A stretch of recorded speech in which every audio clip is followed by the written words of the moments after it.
Avistamientos de ovnis. Árboles quemados o torcidos en las inmediaciones. Muestras de terreno arrancadas en lugares solitarios.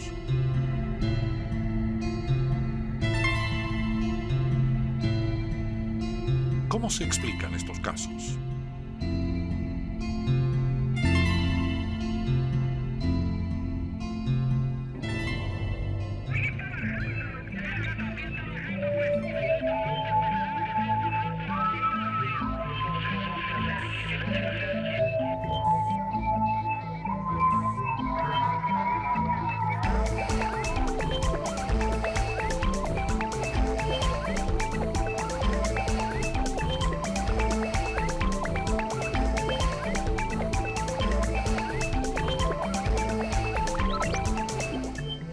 De los aviones parpadean, pues no parpadean. Como que aceleró más.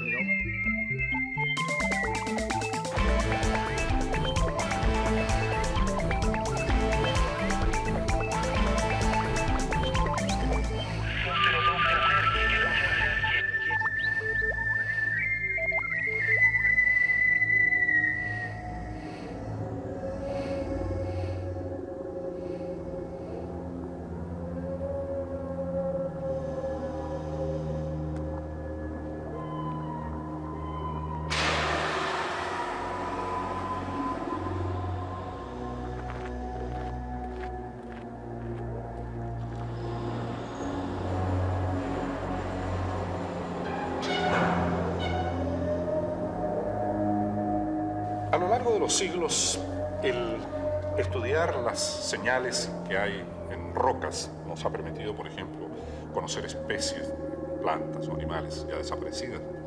Y también la mera observación del cielo nos ha dado un gran conocimiento sobre el universo, distancias, velocidades, estrellas que surgen, otras que se han extinguido. Pero, ¿qué pasa con ciertas señales que de vez en cuando aparecen en la Tierra y que no corresponden a ningún fenómeno conocido? ¿Cómo interpretar seriamente los rastros que aparentemente de vez en cuando dejan los ovnis? A través de la historia, en todo el planeta se han encontrado marcas o rastros de origen inexplicable que muchas veces se han asociado al fenómeno ovni. A partir de los años 60, los ufólogos estudian con especial interés los casos en que se denuncian aterrizajes de ovnis. Buscan, sobre todo, algún tipo de evidencia, ya que la falta de pruebas es la principal crítica que los escépticos hacen a aquellos que creen en la existencia de ovnis.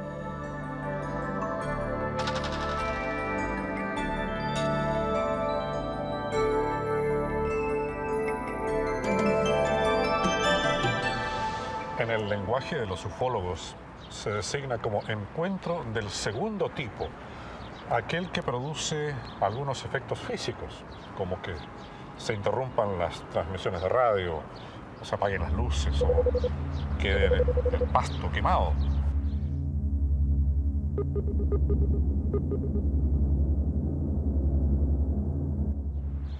En ese mismo lenguaje se denomina zona caliente, aquella en que con frecuencia, mayor que lo normal, es posible apreciar ovnis.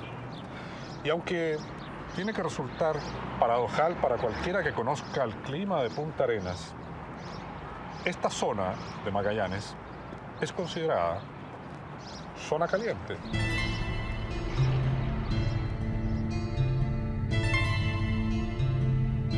Eugenio Bahamondes es un aficionado al tema de los ovnis desde 1952, año en que dice haber tenido un avistamiento desde la Plaza de Armas de Punta Arenas. En 1975 debutó con un programa radial, El Club de lo Desconocido, y se vinculó con los ufólogos. Desde entonces y hasta la fecha, ha pesquisado rastros que podrían haber dejado ovnis en su paso por la región de Magallanes. Dice que esto empieza en 1947, el 24 de junio, cuando Kenneth Arnold ve estos 9 tazas voladoras en aquella época. Bueno, ahí comienza, digamos, la preocupación pública. La preocupación pública, pero resulta que uno empieza a ver hacia atrás qué pasa.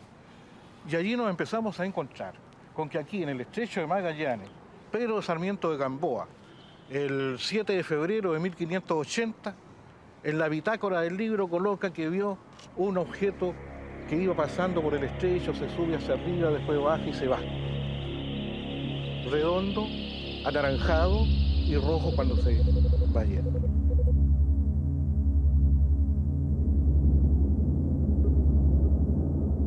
Y después también se han visto naves, y se han visto naves de un largo de hasta 300 metros por el sector de Cabo Negro.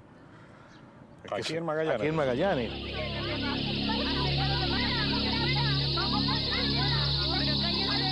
Fuera de los testimonios de personas, ¿hay alguna evidencia física de alguno de estos fenómenos?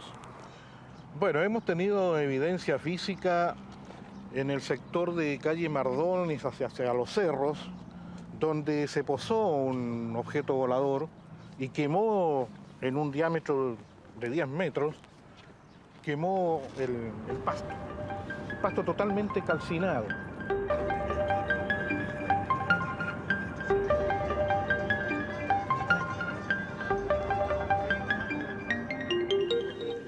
Hasta el bosquecillo vamos a llegar y ahí estaría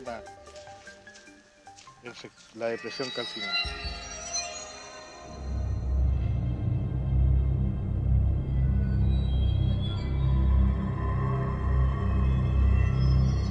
Según manifiestan personas de cerca de la ciudad, vieron bajar un objeto volador, una luminosidad con una especie de nave, y ellos se acercaron posteriormente para ver si efectivamente había bajado algo. Hicieron un pequeño plano de dónde ubicarse. Entonces en este momento estamos justo acá, y esto fue más o menos por el año 79-80, más o menos esa época. Aquí se produce una depresión del terreno, tal como se puede quizás observar allá al fondo. Hay una especie como de círculo que llega hasta la mitad. Esa depresión del círculo era total. Entonces, eso estaba como hundido, y en el medio de esa hendidura estaba prácticamente calcinado, y esa zona de calcinamiento tenía por lo menos 10 metros de diámetro. Si alguien hace un fuego acá es por quemar el pasto, ¿no es cierto?, la maleza, hace fuego porque hace un asado en el campo, una parrillada, por último hace un incendio para quemar el bosque, y es una ceniza distinta a la que encontramos. Para Bahamondes, hay un caso que resulta inexplicable hasta ahora y que llama mucho su atención. Cerca de Puerto Natales, en un lugar de difícil acceso, al que él nunca ha ido, parece haber sido extraído un gran trozo de tierra con forma de triángulo que fue abandonado luego, intacto, a metros del mismo lugar.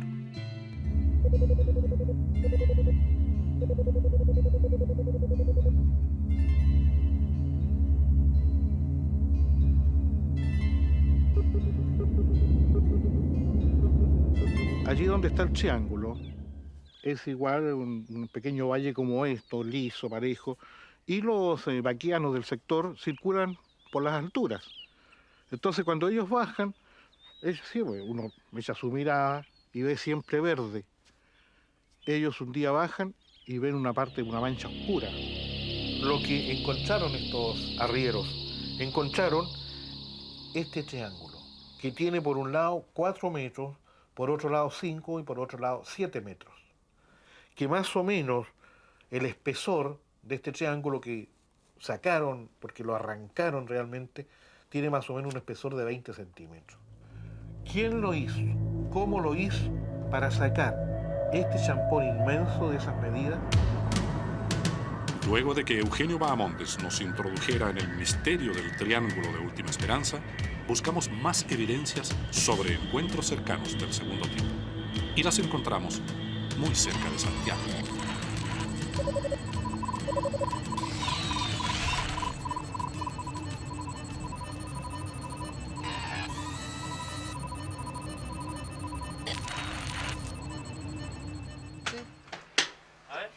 Pruébalo.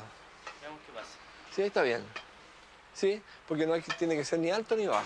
Esto lo tengo reservado. Yo a la gente que sube 3 veces el cerro le regalo un bastón. A la medida. Eso lo tengo todo prometido. Pasen por aquí, por favor.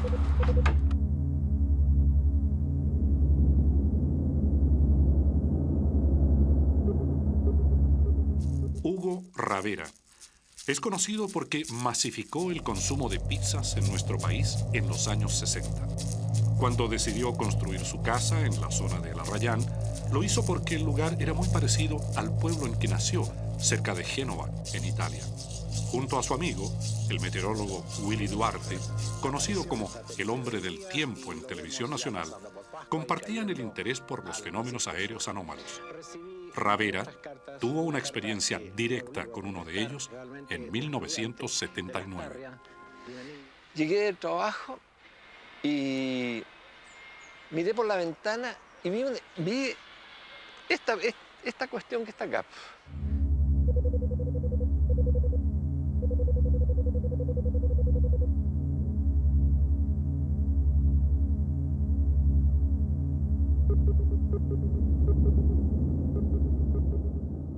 Este que está acá es el Cerro Pochoco, el que está al frente ahí.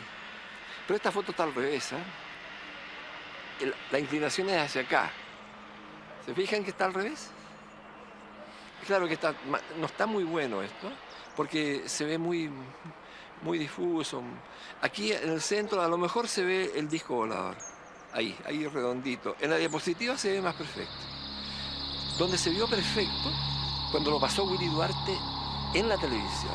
Le dije, mira, voy a mostrarte una fotografía que saqué aquí de El Arrayán de noche. A ver qué tal, si te gusta o no. La coloqué en la máquina para la diapositiva. Y me dice, oh, fotografiaste un ovni. Ah, estás loco, le dije yo. Es un reflejo, cualquier cosa, ¿cómo se te ocurre? No, me dijo, esto es un ovni, una buena foto que he visto de ovni.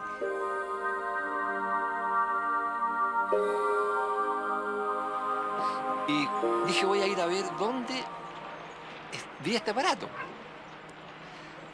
Y llego allá y me encuentro que está todo quemado, pero quemado de una forma extraña. No es una quemada, no es como cuando se incendia algo, que era como si se hubiera chupado la savia de toda la vegetación. Este es un maitén, ¿eh? Que ahora está rodeado de vegetación. Esto totalmente rodeado de vegetación. Se ven algunas ramas hacia arriba. Y la punta de estas ramas, un caso curioso, está pelado completamente, se ve solamente el tronco, la corteza ya no existe, y las puntitas se notan como quemadas negras.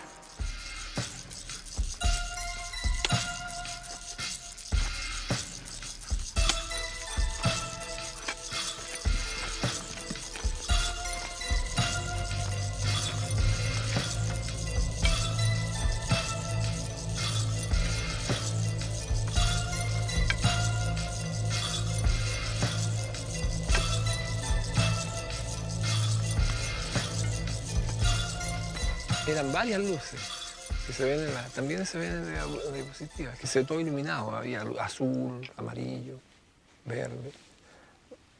Había mucha luminosidad, Y abarcaba bastante para arriba. Una lástima no habían tomado muestras de la Tierra.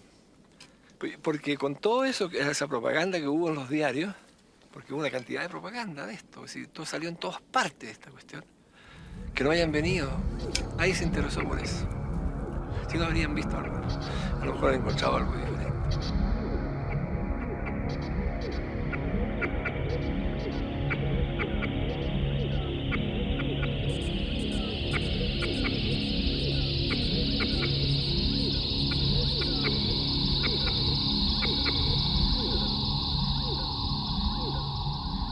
Don Hugo, ¿cómo usted está seguro que esto no puede haber sido luces? Póngase usted cazadores o algo así. No. La gente que está haciendo alguna excursión y tenía una fogata. No, ¿qué fogata? Si una fogata no le hace esa tremenda luminosidad, po.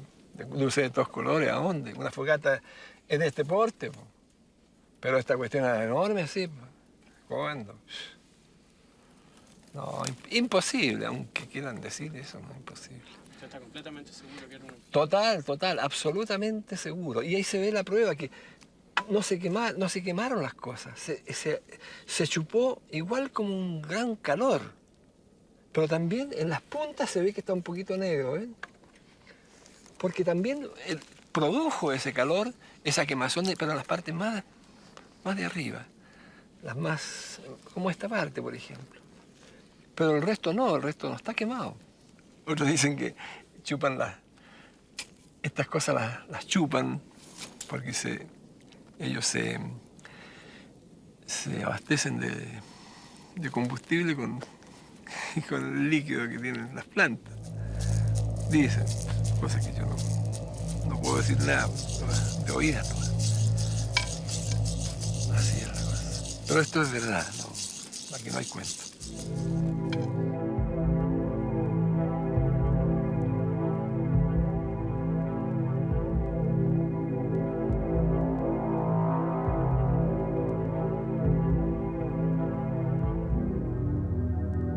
La bajada es más peligrosa que la subida.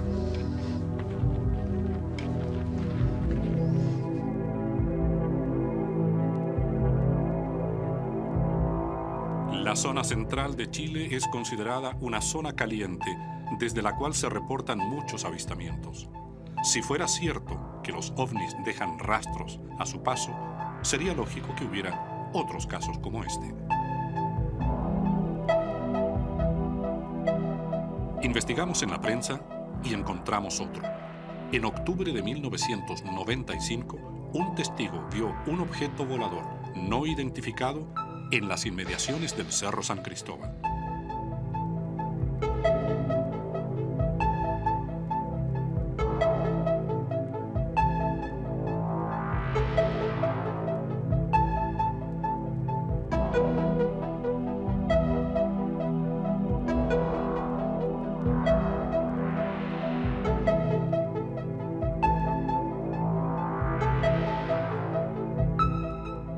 Ufólogos de la Agrupación de Investigaciones Ovniológicas, AION, indagaron en el caso y llegaron a la conclusión de que se trataba de un encuentro cercano del segundo tipo.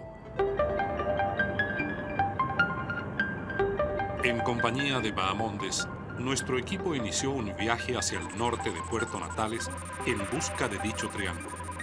Después de más de 15 años de ocurrido el fenómeno, tenemos la esperanza de encontrar al menos algún vestigio del suceso cuya única prueba son 2 fotografías tomadas en esa época. Entre 1980 y 1982 se acerca a mí un funcionario de la FACH para informarme de que él anduvo de vacaciones por el sector de Puerto Natales y se encontró con un asunto que le llamó mucho la atención.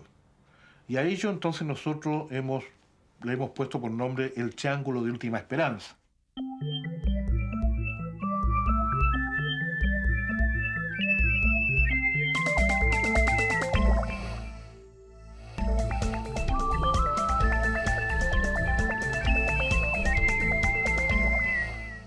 Nuestra aventura en busca del Triángulo de Última Esperanza ha comenzado y nos internamos en la región dispuestos a hacer todo lo posible por encontrarlo.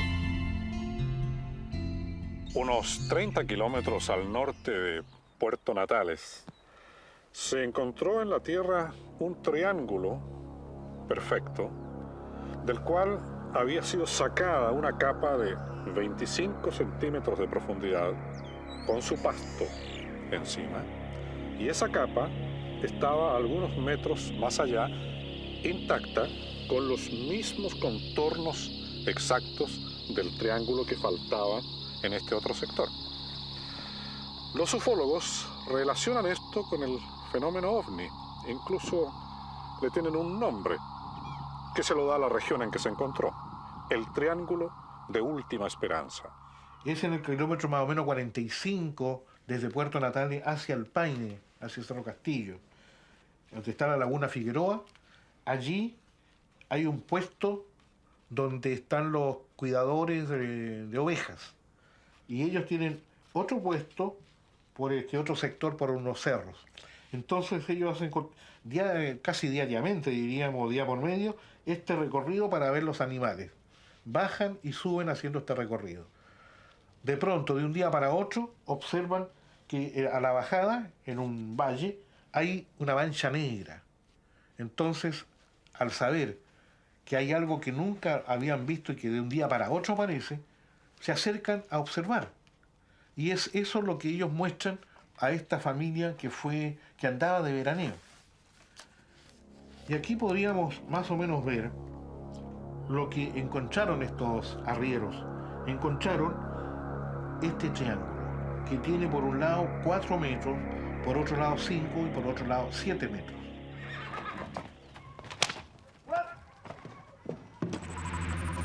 El camino hacia el Triángulo de Última Esperanza se hace cada vez más complicado.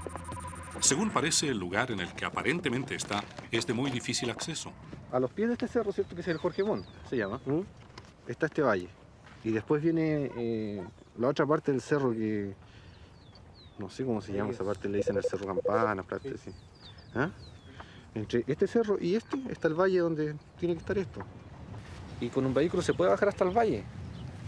Y después tiene que caminar porque en estos momentos con toda la cantidad de agua que hay, este vehículo no va a andar. No va a llegar.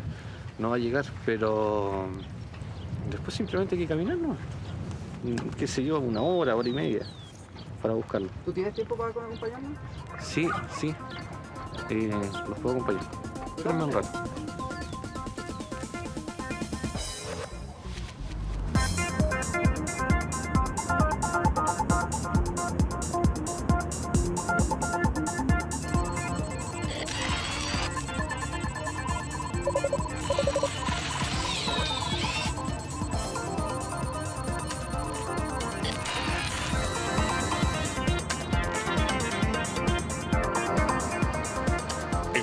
De más evidencia sobre encuentros cercanos del segundo tipo, nos trasladamos a la ciudad de Nueva York, en los Estados Unidos, país que concentra la mayor cantidad de archivos sobre ovnis de todo el mundo.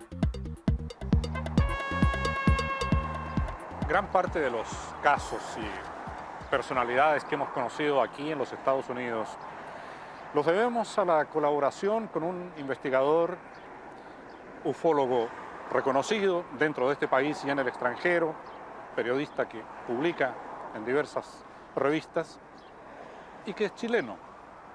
Lleva 20 años aquí y, por supuesto, nos acompañó y conversamos con él.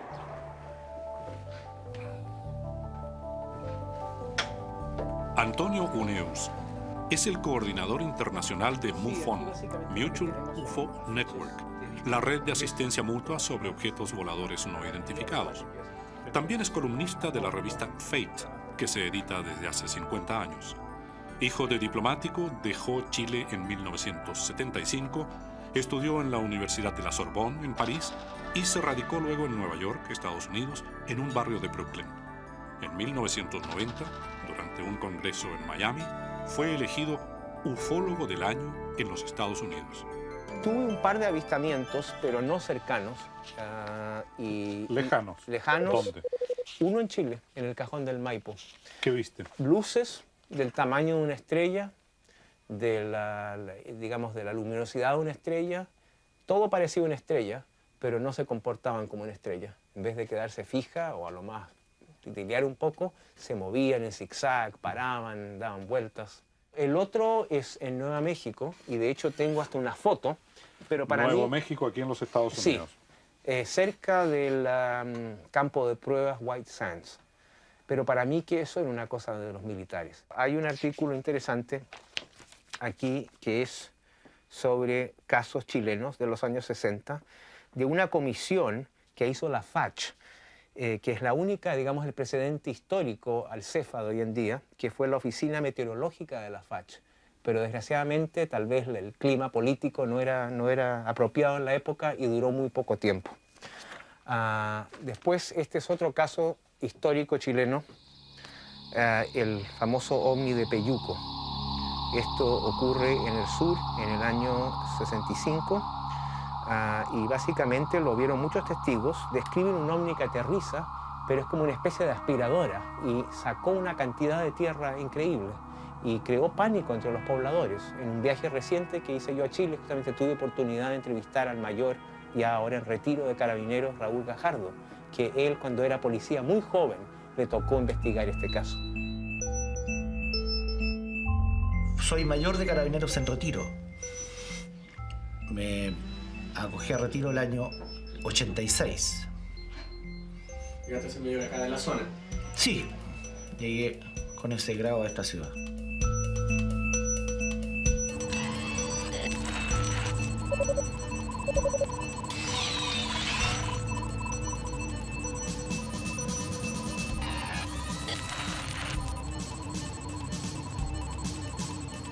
Cuando era niño, Raúl Gajardo vio un aerolito desintegrándose en la atmósfera. Y esta imagen lo marcó para siempre.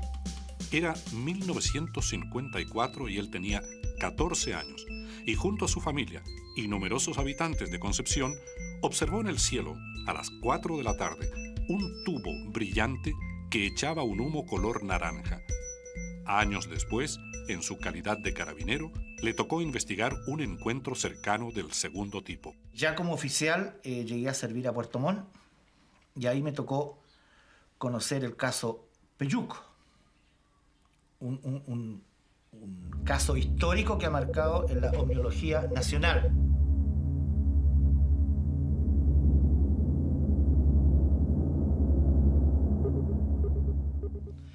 Esto ocurrió el 31 de julio de 1965, o sea, hace 33 años. Esa noche de invierno, ya de mucho viento y lluvia, de haber sido la 1 o 2 de la mañana, calculo yo, desperté por un ruido que había sobre mi casa de un jet que iba pasando. Pero el jet no pasaba. Y eso me obligó a despertarme más aún porque era imposible que un jet estuviera suspendido sobre mi casa. Salieron toda la gente allá. ¿Y qué es lo que vieron? A 300 metros vieron una gran luz violácea detrás de unos árboles palpitantes.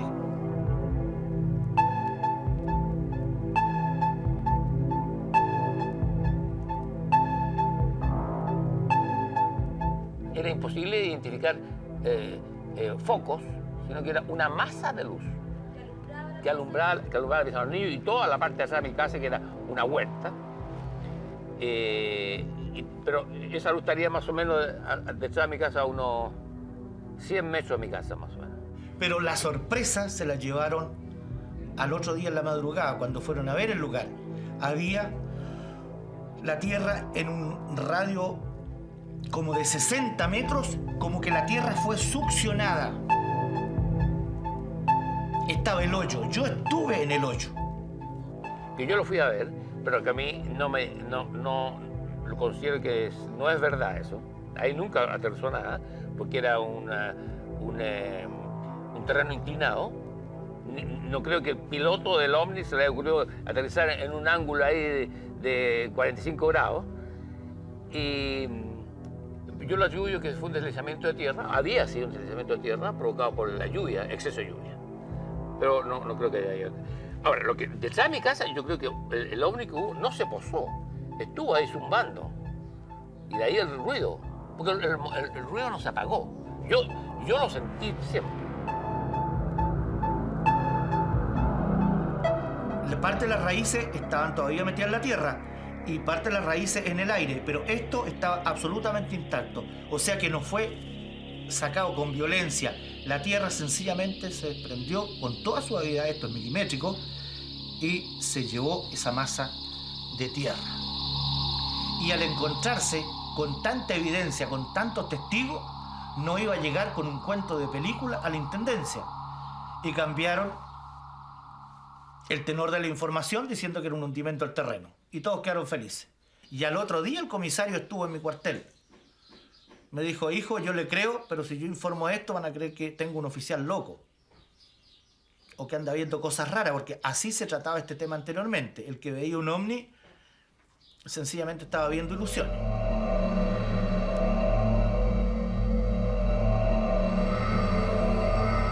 Y se ocultó esta evidencia, en primer término, de aterrizaje ovni, pero ya ven ustedes cómo han pasado 33 años y todavía el caso Peyuco marca un hito en la historia de la omniología nacional. En 1990 tuvo lugar un extraño fenómeno cerca de Los Ángeles. La prensa lo divulgó como las casas volteadas o voladoras y sucedió mientras Octavio del Tránsito Balboa y su familia estaban dentro de la casa. Este caso también fue investigado por Raúl Gajardo. Esto fue más o menos a las 21 horas. Él estaba con su esposa y un hijo menor en su casa. Su casa es una construcción de tapas de pino. Y de pronto empezó la construcción a temblar entera. Y empezó a levantarse el techo. Y yo vi los clavos de 4 pulgadas a la vista. Ellos pensaron que eran terremotos. Ante el pavor de sus moradores, el matrimonio formado por Octavio Balboa y Carmen Insulza, dicen testigos que esa noche, limpia, sin ni siquiera viento, una luz se acercó y luego partió rápidamente. No había viento. ¿Qué arrancó de raíz los árboles aledaños y quemó la vegetación en torno a la vivienda? Y el señor Balboa, que vive a 70 metros y es el dueño del predio, el patrón, vieron cómo la casa, que es larga como una caja de fósforo y delgada, era elevada en este costado izquierdo y después volcándose, mientras esa masa de luz iba pasando sobre esta casa.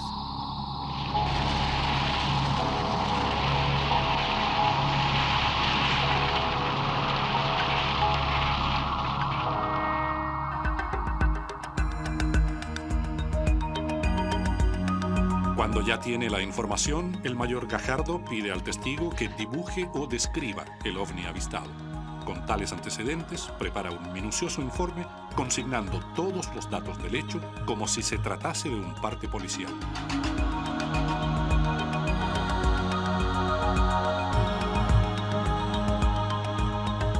Mi información como oficial de Carabineros nos enseñan de que la verdad y siempre la verdad. Y en esto, el investigador o el ufólogo que empieza a mentir, a inventar, es descubierto rápidamente. Yo conversé con jefes que habían servido en el norte de nuestro país y decían que al final de año tenían un alto así de informes OVNI, reportados por las comisarías, por las tenencias, por las avanzadas. Y eso sencillamente o iba al archivo o se destruía. No había dónde mandar.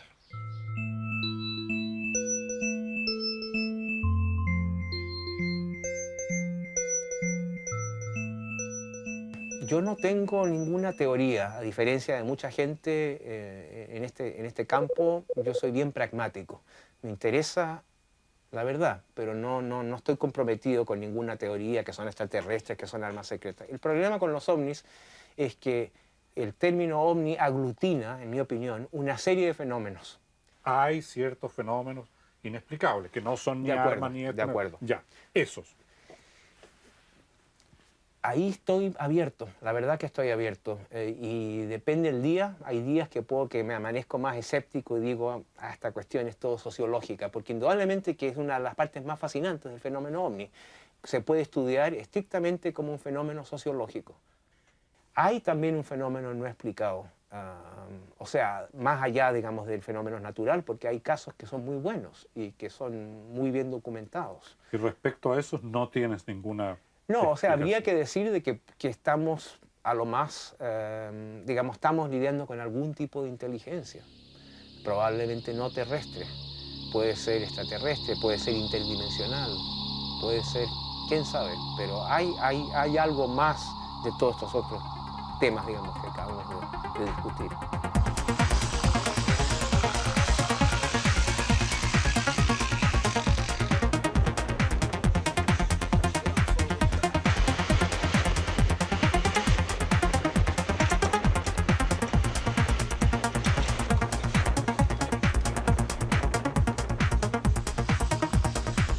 Acompañados por el dueño del fondo, Arturo Kröge, nos acercamos cada vez más al lugar en que se encontraría el triángulo de tierra que fue extraído intacto.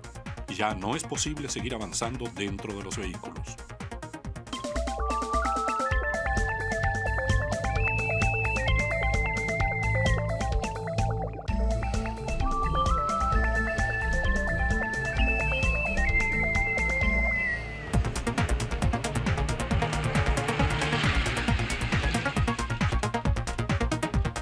parte final del recorrido hay que hacerla a pie.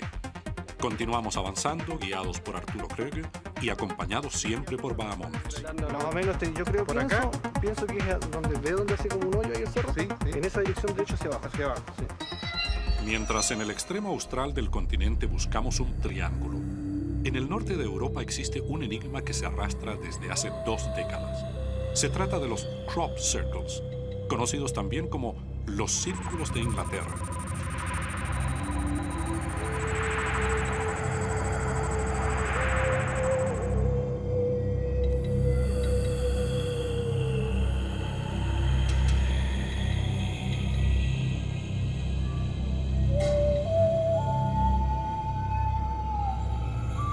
El verano de 1981, el funcionario de la NASA, Pat Delgado, llamó la atención de la prensa británica sobre la existencia de misteriosos círculos en los campos de Inglaterra.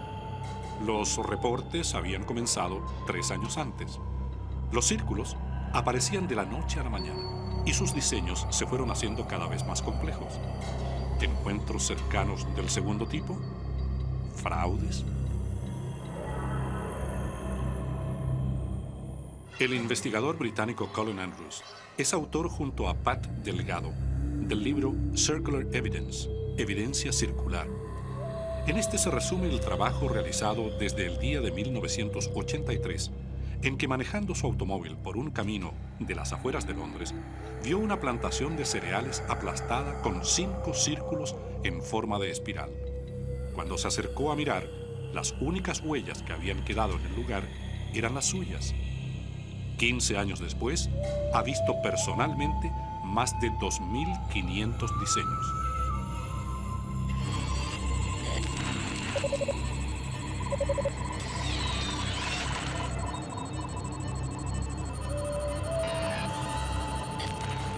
Entrevistado en Estados Unidos, Andrews reconoce que hay algunos fraudes, pero agrega que ha llegado a la conclusión de que ese fenómeno es verdadero. ¿Cree usted que en alguna parte hay una inteligencia tratando de decirnos algo? Yo pienso que es evidente que los patrones son informativos.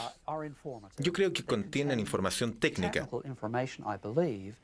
y no tengo ninguna idea de dónde vienen.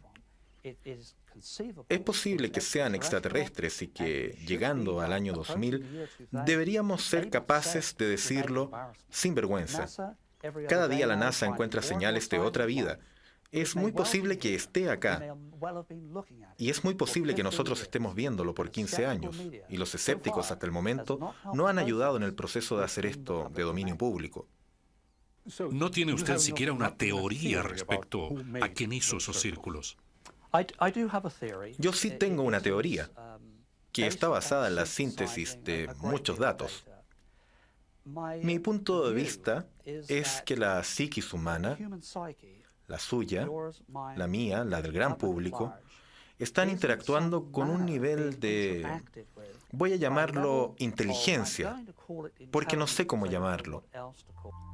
Aunque hay denuncias de casos en los estados de Washington y Nueva York, y también en Canadá, Australia e incluso Japón, el 90% de los reportes se concentra en Inglaterra a un ritmo de 3 denuncias diarias. La mayoría de ellas se origina aquí, cerca de las prehistóricas ruinas de Stonehenge. Este es Stonehenge, hacia el norte. Esta es la carretera principal que va desde Londres a Exeter. Hay personal de seguridad aquí todo el tiempo. Esta formación apareció en 45 minutos. La línea de fluctuación magnética de la Tierra corre desde aquí a través de este círculo a esta piedra y desde este círculo a esta piedra. Las dimensiones de Stonehenge están intrínsecamente puestas dentro de este diseño. Esto tiene 900 pies de largo, constituidos por 151 círculos individuales.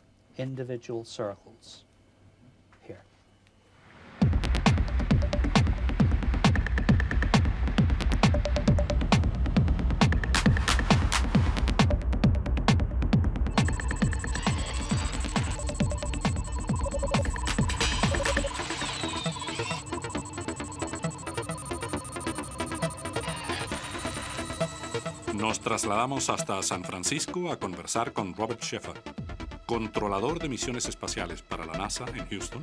Es uno de los grandes escépticos en el campo de la investigación de los ovnis. Para este escritor, el origen de los círculos de Inglaterra está muy claro. Sabemos que muchos de los círculos, probablemente la mayoría de ellos, son hechos por tramposos. Y no solamente por los pocos que han confesado hacerlo, sino que porque es muy popular entre los colegiales hacer esto cuando salen de vacaciones. Esa noche, después de la fiesta de graduación, ellos hacen círculos en los cultivos. Porque todas las escuelas terminan al mismo tiempo. Cada año, todas las escuelas británicas salen al mismo tiempo. Entonces, todos los círculos en los cultivos aparecen la misma noche. ¿Y cómo es que no queda huella del desplazamiento de los niños para llegar al lugar donde hacen este diseño? Bueno, no es tan difícil hacerlo. No tienes que aplastar una planta para hacerlo. Solo caminas por las filas, depende un poco de la densidad. Pero si caminas cuidadosamente, se puede hacer.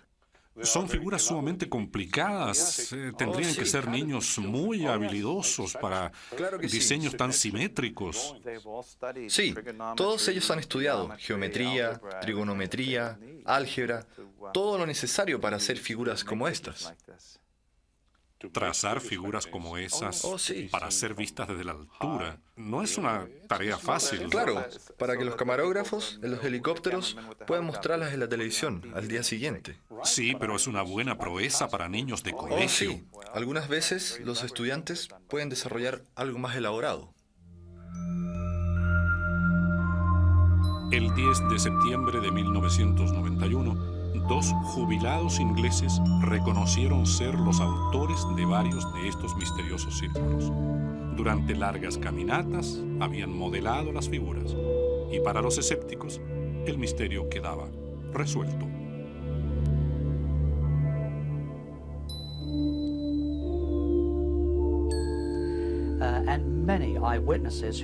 Varios testigos han tenido experiencias que creo que usted o yo podríamos llamar ovnis.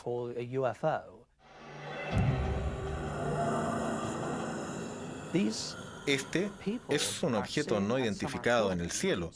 Esta gente está diciendo, y algunos están filmando esferas pequeñas, muy parecidas al globo de un niño, un globo plateado, muy parecido visualmente y en tamaño. Pero estos objetos, estas esferas, se están moviendo con un propósito.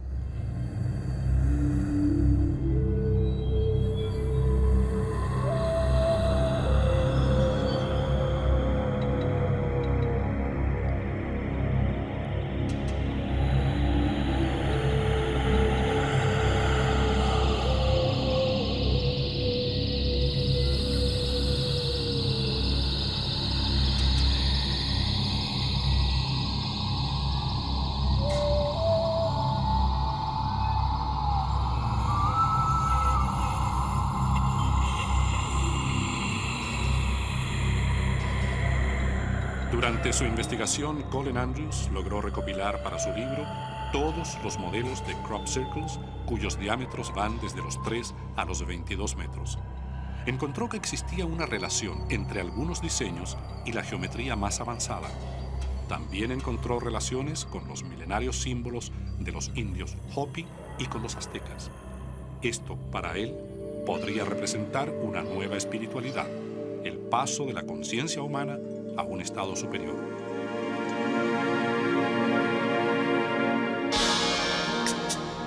¿Ha escuchado usted sobre un fenómeno en Chile en que algunos árboles habrían caído de acuerdo a un cierto patrón? Sí, hace poco tiempo me informaron que esto había pasado en Chile. Tenemos dos casos muy bien documentados en otras partes del mundo donde esto también ha ocurrido, donde las plantas, en este caso árboles, han sido doblados sin romperse, lo que es algo muy inusual. Aquí, mira, aprecia el árbol, está intacto y está doblado hacia abajo. Exacto, está completamente intacto el árbol. La única explicación que se cayeran los árboles, que se reblandeciera el terreno. Esto no es obra de, o sea, o es un fenómeno físico, esto sea algo, pero no humano. Pero humano no. Ahora, esto de un día para otro apareció así. No creo que pudiésemos explicar este proceso en términos normales. Es exactamente lo que está ocurriendo en los campos. Es como si las plantas fueran vaporizadas en una posición, en un área circular. Es posible que el evento chileno sea el mismo fenómeno, y ciertamente me gustaría seguir ese reporte en particular. El ufólogo chileno Antonio Huneus recuerda otro caso similar ocurrido en Francia, en la región de Aix-en-Provence, el 8 de febrero de 1981. El Centro Nacional de Estudios Espaciales, que es el equivalente a la NASA en Francia, investigó un ovni que habría aterrizado en un campo de alfalfa y envió muestras a laboratorios de análisis. Todo esto se hizo a menos de 24 horas de sucedido el hecho, por lo que sus resultados son considerados más válidos que los de otros en que la evidencia se pierde. Todas las muestras estas de alfalfa y de tierra donde había aterrizado este ovni fueron, que por lo demás fue visto a plena luz del día, o sea que también la descripción está bien clara. Eso fue mandado a varios laboratorios del gobierno francés para que se hicieran los análisis. Tal vez los análisis bioquímicos fueron los más interesantes. Entre otras cosas, se comprobó la clorofila de la alfalfa había desaparecido.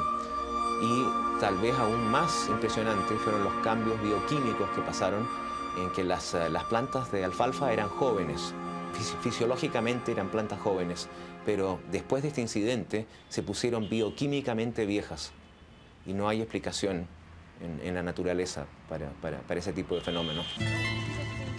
A una hora de Puerto Natales, después de abandonar los vehículos y después de una larga caminata, al parecer hemos llegado al valle que aparece en la fotografía. Ya, el camino principal está a los pies de esa meseta que se veía en el fondo.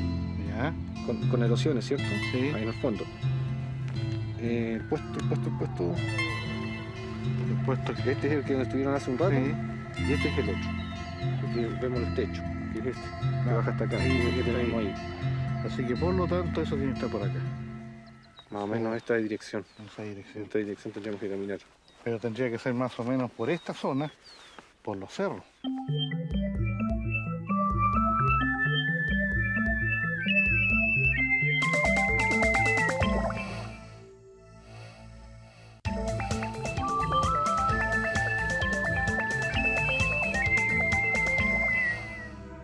Tras un largo y difícil recorrido, hemos llegado al final de la búsqueda. Más de 15 años después de reportado el avistamiento de un ovni, asociado a la remoción de un triángulo de tierra, nos acercamos al lugar en que supuestamente ocurrió. ¡Acá está!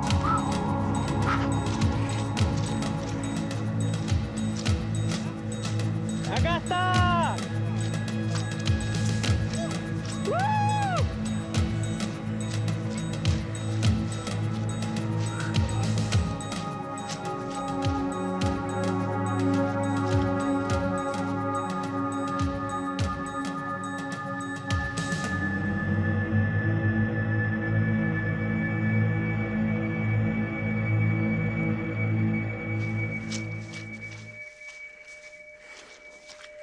Por fin. Aquí está. Lamentablemente tapadito de agua. Porque esto lógicamente ya las huellas han desaparecido. Pero podemos más o menos hacer una medición de 1, 2, 3, casi 4 metros. 1, 2, 3, 4 y un poco más. Unos 5, 10 por 3, 90 por 4, 20. Sería más o menos este triángulo que hace unos 15 años atrás vino alguien a levantar un champón, cuyo champón lo tenemos acá. Aquí tenemos el pedazo de tierra de champa que se sacó de pasto. Permanece aún acá, al lado de este triángulo, y está perfectamente bien conservado, lógicamente con más pastos y ahí lo tenemos.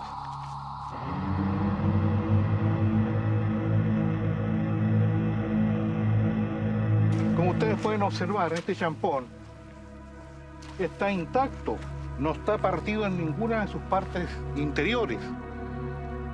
¿Cómo se pudo sacar este champón? Porque esto fue, algo se metió debajo como una especie de pala, se levanta el champón y se deposita acá.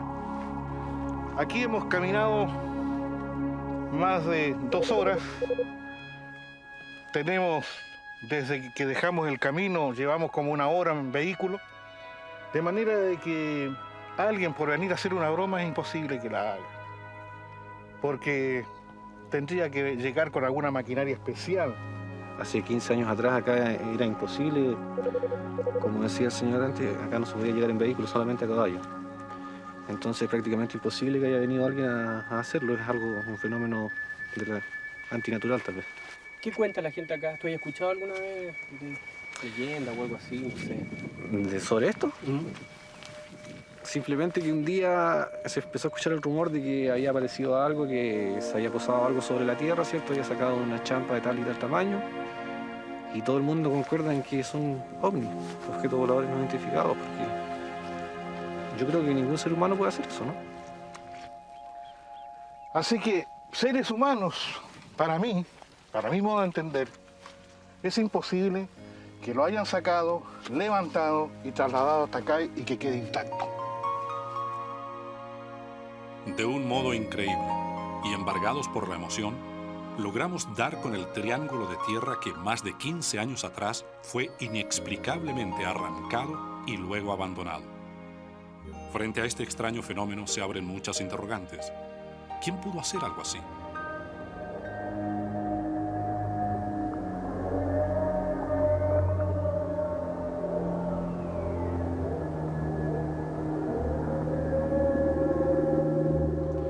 Estamos siendo objeto de observación e investigación por seres de algún otro mundo, extraterrestres, de fuera de la Tierra, que quieren averiguar nuestras costumbres, forma de vida, tal vez tecnología.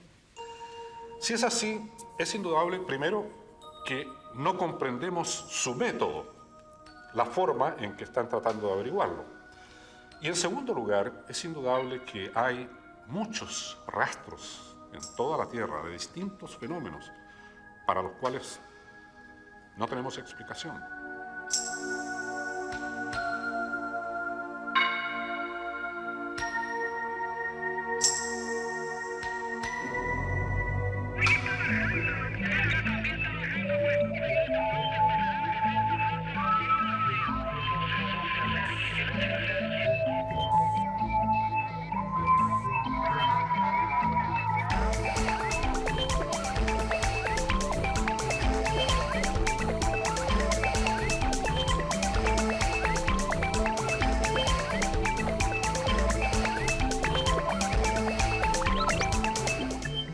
De los aviones parpadean, pues, como que aceleró más.